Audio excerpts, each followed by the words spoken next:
Well, some of you guys might remember me from TikTok. I had my channel there, and I talked about political commentary a lot. And I guess TikTok didn't like that, so they banned me. But that being said, it was actually an amazing thing that happened when they did ban me, is that I got to steer in a different direction. And by that, I mean I was able to take my video skills that I'd honed for the last year and a half and use them to something that gives me great um, joy, and that is gardening and teaching people how to be successful tree farmers. See, in this series, I'm going to show you how to become a successful tree farmer. If you want to make, you know, $1 to $2 million a year in passive income without having to clean toilets in an Airbnb or hunt garage sales all day long on Saturdays so that you can do a little bit of arbitrage, you can get into the tree business. And the tree business is a thriving, booming business. And the reason that I say that is every house that you see has trees on it. You see, you can't build a house and sell it for a few $100,000 and not put a tree in it. So this segment is I'm going to open the doors on my farm where we have 11,000 trees in the ground. And what I want to show you is how to propagate them, how to choose the branches to propagate, the way and the methods that have worked for me and that I'd like to share with you. So if you're interested in this segment, I'd like you to subscribe to my channel because it'll be a 3 or 4 part series. And I hope to make more tree farmers. And I hope that it brings you as much joy as it does me, because I've never met a gardener that suffers from depression. Some of you might remember me from TikTok. I had a channel called Kevin Woke Up, and I did a lot of political commentary, and they didn't like that, so they banned my channel. And a lot of the times what I was really speaking about was gardening and depression and how men need to have purpose in their life. And if you want to make $1-2 million a year with passive income, I want to show you what I do so that perhaps you can do the same thing. And this way you can have that purpose and that drive that we spoke about earlier. One of the things that I do have on my plate is I have a tree farm. I live just outside of Kingston, Ontario, and we planted 11,000 trees in the ground. And each one of those trees, when it comes to fruition, which is in 3 to 5 years, uh, 3 to 5 years, if the disease and the deer and the bugs and the drought don't get it first. So there's a lot of factors involved. But in this series, what I'm going to do is I'm going to show you how to pick the different kinds of trees that are suited to your soil and what you should do to where to get them, where to obtain them, how to plant them, the spacing that you should plant them in so that your machinery will be able to harvest them when it comes time to harvest them. And that is, like we said before, 3 to 5 years. And I'm going to take you for a little walk in my plantation right now so that you can take a look at what we have. And what we have chosen to go with is white pine and spruce. And the reason that I chose that is because it's very well suited to my soil conditions.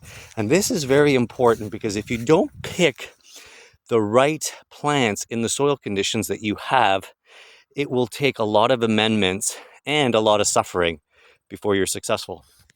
But here is one of my beautiful little white pines right here.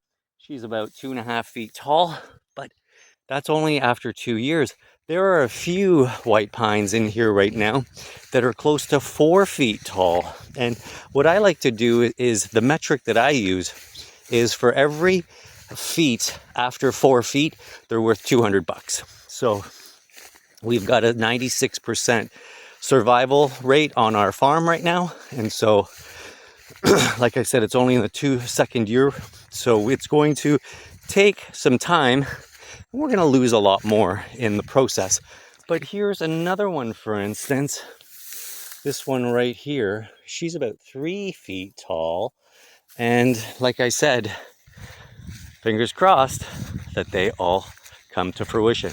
One of the things that we like to do here on our ranch is have them spaced 5 feet abreast, which is apart from each other, and 6 feet from each one. So the metric is 5 feet between our rows and 6 feet between each other adjacent row. And the reason that we chose to do that is because our machinery is 6 feet wide. And when we go to harvest them, we won't damage the adjacent trees. And so this metric is very important, because if you don't have a good grid pattern, you will run over them. You won't have areas in which you can mow and tend to them, because again, you need to get machinery in. These trees do need to be taken out with a tree spade, which has hydraulics and it's attached to a tractor. And it's very important that you leave yourself a considerable amount of space, because if you don't, what will happen is, as you drive through them to harvest them, you'll be destroying the trees that you've spent 2, 3 years, 5 years taking care of. So, whew, I just walked up to the second field, which is 4 acres. And this is the number 1 field. We have 3 other fields that we have planted. And I just want to show you this one majestic tree. And this beauty right here is like, look at how beautiful this one is. This one is up to my ears, and that is 5.5 feet tall. You see, when the conditions are good, and I will just flip the camera right now. Actually, I won't flip the camera, but I'll just show you the rows. You see the rows, how they're orchestrated, as I like to call them? This is very important. And so we went through spacing, 5 to 6 feet apart, picking the right tree for your soil conditions, so you don't have to have a lot of amendments, because amendments cost money. And the thing that you want to also remember is, don't plant the trees that you like. Plant the trees that builders and home builders like. Do you understand? Because at the end of the day, when you build a subdivision, you're going to need trees. And subdivisions love uniformity of these trees. So when a subdivision developer comes to knocking at your nursery and says, hey, I would like 2,000 trees in 3 years, what's going to happen is they want uniformity. And so when you have the ability to grow 1,000, 2,000, 5,000 trees of the same variety, you get to really corner the market when it comes down to it. See, I love sharing my things, my wisdoms that I've learned throughout my experiences as a contractor, because I was a contractor for 22 years of my life. And I sat on a lot of boards and where decisions were being made. And one of the decisions that always came up is, where do we get our sod and where do we get our trees? This is super important. One of the things that we don't grow on our nursery is we don't grow fruit trees for commercial purposes. And the reason that I do that is because I don't like pests. And when fruit trees grow, what they do is they bring in a lot of bugs. And the bugs, well, you have to spray a lot of chemical.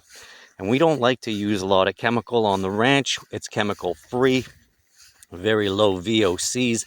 And if I can't pronounce it, there's not a chance it's coming on my property. And a lot of chemicals are just that. They're chemicals that you just can't pronounce the names.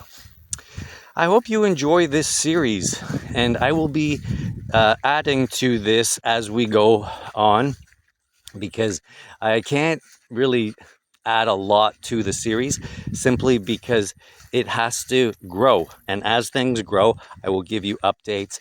But if you ever are interested and you're curious about what I do, please drop me a line, ask the questions, and I'll be happy to answer them. I get to all my emails because I'm not that famous, and I love answering questions to people who have valid questions to be answered. I hope you enjoyed this segment, and we'll chat soon.